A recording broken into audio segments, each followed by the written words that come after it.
Class ready है कहानी सुनने के लिए आप लोग? ये कहानी जो है एक गुरु और चेले की है। ठीक है, जंगल के रास्ते से होते हुए अपने गांव जा रहे थे। गांव काफी दूर था, इस वजह से रात हो चुकी थी और अंधेरा काफी हो चुका था। तो चेला जो है अंधेरे रास्तों से डर रहा था। उसने अपने गुरु से कहा कि गुरु जी, क्या हम लोग पास वाले गांव में आज रात रुक जाएं? तो उसके गुरु ने सिर हिला के कहा, ठीक है, अच्छा जाओ पता करो नजदीक कौन सा घर है जहां रुकने की व्यवस्था हो सकती है। चेला बड़ा खुशी खुशी एक झोपड़ी में गया, दरवाजा खटखटाया।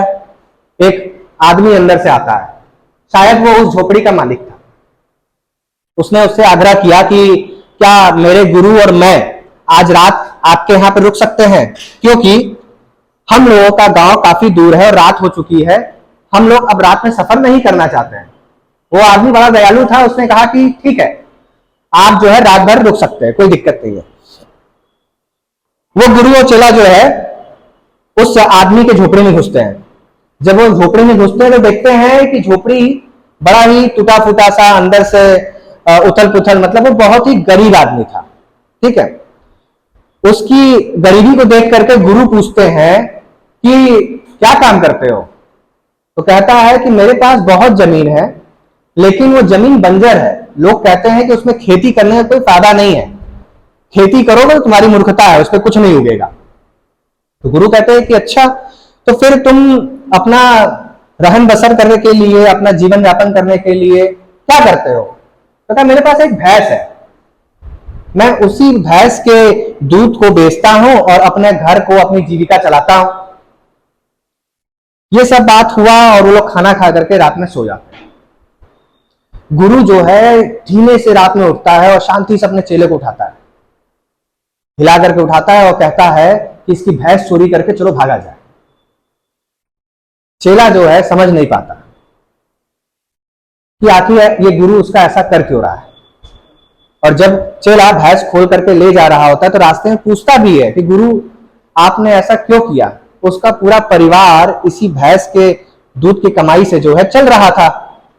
तो उसका गुरु हंसता है और चलने का इशारा करता है। लगभग इस बात को 10 साल बीत गए थे। अब जो चेला था वो गुरु बन गया था, बहुत बड़ा गुरु बन गया था। और एक बार किसी गांव में जब प्रवचन देने के लिए जा रहा था तो वो गांव उसी रास्ते में पड़ा और उसे वो सारी बातें याद आ गई कि उसने अपने गुरु के साथ मिल करके उस गरीब आदमी के साथ क्या किया था। तो वो सोचा कि जब इतना दूर आया हूं तो एक बार चल के देख लिया जाए कि भाई क्या परिस्थिति है। जब वो गया उस गांव में और जिस जगह वो झोपड़ी थी, जब वहां जाके रुका तो वहां झोपड़ी नहीं थी, वहां पे एक बहुत बड़ा बंगला था, महल टाइप का।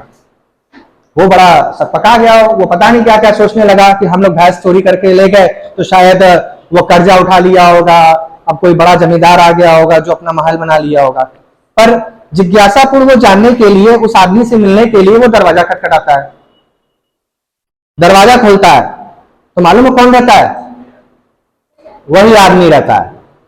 वही आदमी रहता है और उसको देख करके ये चेला जो है सकपका जाता है, आश्चर्यचकित रह जाता है कि अरे तुमने मुझे पहचाना? मैं एक बार अपने गुरु के साथ आया था यहाँ पे रात गुजारने के लिए। तो आदमी कहा हाँ हाँ हाँ मुझे याद आ गया, आप आए थे, पर आप लोग कहाँ चले गए थे? और जिस दिन से आप जब आप लोग चले गए उसके बाद से मेरी भैंस भी नहीं दिख रही थी। तो कहे तो फिर क्या हुआ? तो उसने कहा कि जब मेरे पास भैंस नहीं थी, मेरे पास कोई रास्ता नहीं बचा, तो मुझे मजबूरी में अपने जमीन पर मेहनत करनी पड़ी। और जब मैं अपने जमीन पर मेहनत किया तो मैंने देखा कि उसमें फसल उग गए थे और मैं उसी फसल को बेच करके, खेती कर करके आज मैं इस गांव का सबसे बड़ा अमीर आदमी बन चुका हूं। उस चेले के आंख में जो है, जो उसका चेला था, शिष्य था, उसकी आंखों में आंसू आ गया अपने गुरु को याद करके। क्योंकि जब वो दोनों गांव पहुंचे थे ना, गुरु और चेला, तो चेले ने अपने गुरु को छोड़ दिया था उसकी इस हरकत की वजह से कि उसने किसी गरीब आदमी के भैंस चुरा के भागे। पर 10 साल बाद वो चेला जो है, वो शिष्य जो है, अपने गुरु को याद करके रो रहा था। उसे उस रात जो उसके गुरु मुस्कुराए थे उसकी वजह पता चली। हम लोग के लाइफ में भी ऐसे ही होता है, कोई ना कोई जो भैंस या फिर कुछ ऐसी दूसरी एक्टिविटी होती है जिसकी वजह से हमारा जो अंदर की प्रतिभा होती है, टैलेंट होता है, वो छुपा रहता है। जो कुछ गांव वालों या कुछ चार लोगों की कहते हैं ना कि सबसे बड़ा लोग क्या कहेंगे लोग, है कि नहीं? तो गांव वाले तो कह रहे थे कि भाई फसल नहीं उगेगी, तुम उगाओ, भाई मूर्खता है। और वो नहीं करता कभी मेहनत। अगर वो गुरु जो है भैंस लेकर के नहीं जाता, वो करता क्या? ऐसे ही हम लोग की लाइफ भी है। हम लोग कहीं अटके रहते हैं, हमारी फैमिली कहती है नहीं कर पाओगे, हमारे दोस्त कहते हैं ये नहीं कर पाओगे, हम लोग किसी जॉब को पकड़ के बैठे रहते हैं कि नहीं इस जॉब को नहीं छोड़ना, क्या होगा। किसी धंधे को पकड़ के बैठे रहते हैं कि नहीं ये धंधा खराब हो गया तो मैं दूसरा क्या करूंगा।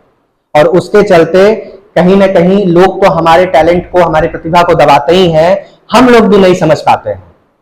बात समझ पा रहे हैं आप लोग?